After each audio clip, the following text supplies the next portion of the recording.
Hey, what's up, graphic students? Kenneth Clemente, and I'm going to be showing you guys how to make a brush in Photoshop. And then through that brush, I'm going to show you some applications that we can do. So what we're going to do is we're going to go straight into Photoshop. We're going to make a new file, and this is going to be the brush itself. And we're just going to name a brush. We're going to go 2,500 pixels for the height and the width, and the quality is going to be 300 resolution.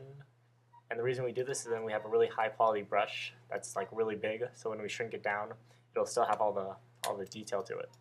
So for this brush, you guys can like choose a shape. So you could like make a shape, or so we could turn this shape right here into a brush. But for this, I'm going to instead find a picture of SpongeBob online, and it's a PNG. I'm going to drag that into Photoshop.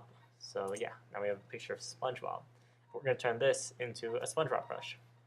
So the first thing you have to do is, for whatever picture you want to use for your brush, the first thing you want to do is first of all make it black. So we're going to select it by holding Command and clicking on the thumbnail, and this selects the area, and we're just going to paint over this black. Now it doesn't have to be black, but the way brushes are kind of like defined in Photoshop is in black, so it kind of helps to have it in black, so that's how it should be. Whoops, sorry about that. My tablet's going crazy. There we go. Alright, well, let's skip this little area right there. Alright, so what we're going to do with this is we're going to select this black area, and then we're going to go into File, or Edit actually, and we're going to press Define Brush Preset. And with this, we're going to name our brush, so this one's going to be Sponge. And we're going to press OK. So yeah, so now underneath our brushes, the very last one should be our newest one, and now we have a SpongeBob brush. So we're going to erase this, and we can open up a new layer. And you can see now I have my little SpongeBob brush. So I can go into like a different color. Let's say SpongeBob's yellow, so we're going to go yellow. And now we have SpongeBob brush. You can drag it around, little SpongeBobs everywhere. So yeah, so if you ever want to make your own brush, instead of just copy pasting this picture of SpongeBob everywhere, I can just make a brush and then do this instead. So it's a lot easier to draw lots of pictures of SpongeBob in the same format, of course, instead of just copy pasting. So what we're going to do is I'm going to show you guys something that we can do with a new brush, and we're going to mess with like brush properties. So we're going to go full screen right now, and I'm going to have a black background for this. So we're going to get rid of this little lock. We're going to go into the paint bucket tool, and I just want a black background. Oh, actually, I want a white one to start out, because we want to have a black brush. So what we're going to do is we're going to go into a small one, and what I'm going to show you guys how to do is make kind of like a starry night scene.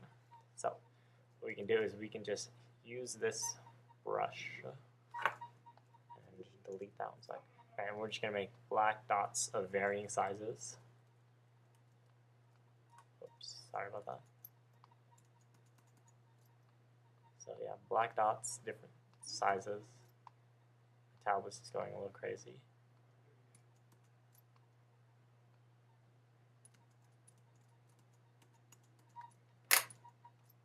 Sorry about that. So just little black dots everywhere.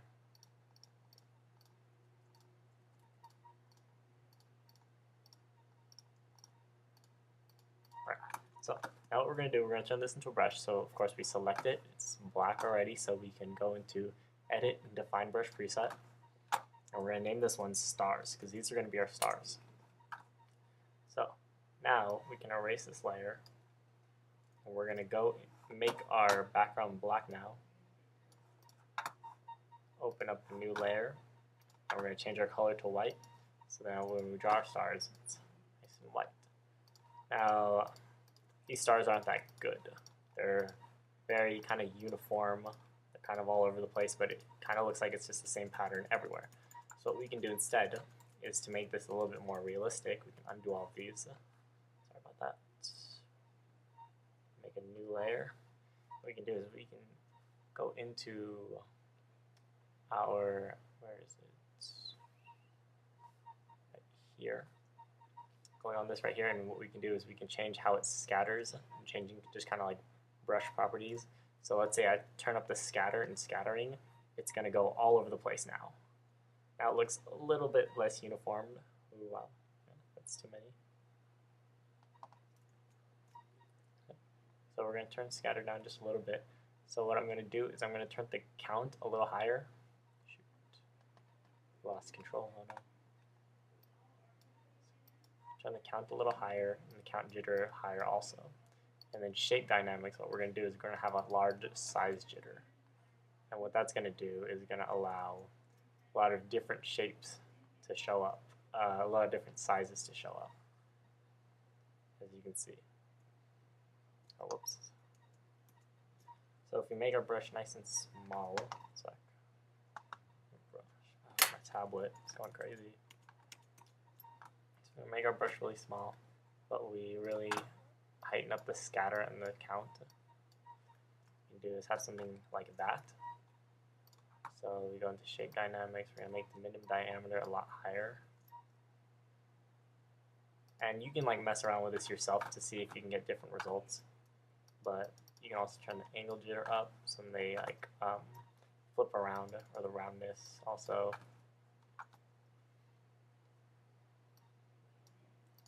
And through this, what we can do is we can just kind of fill up our sky. And it's all about just kind of like finding whatever ratio works with your colors, with your picture, your brush, and what you're trying to fill up. So we're going to turn up the size just a little bit more. And if we start filling up this page, it starts to look like it's a sky in the night. So of course, it would take a little bit more experimenting to make this look extremely realistic, but it looks a lot better than it did with just one gigantic brush.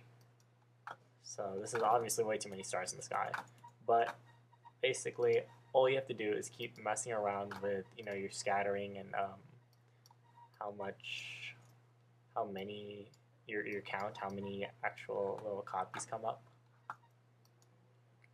because through that you're going to keep changing how your brush works. And it's stuff like that, and just messing around with that kind of stuff, it allows you to make the brush exactly how you need it to function. And everybody's different. It depends on like how big you want your stars to be and stuff like that. But basically here, as you can see, I've just made a bunch of stars in the night sky. So yeah, and that's how you make a brush, and it's a little bit on how to mess with the properties of a brush so then you can paint over a little bit more. And there's a night sky. What would you like that?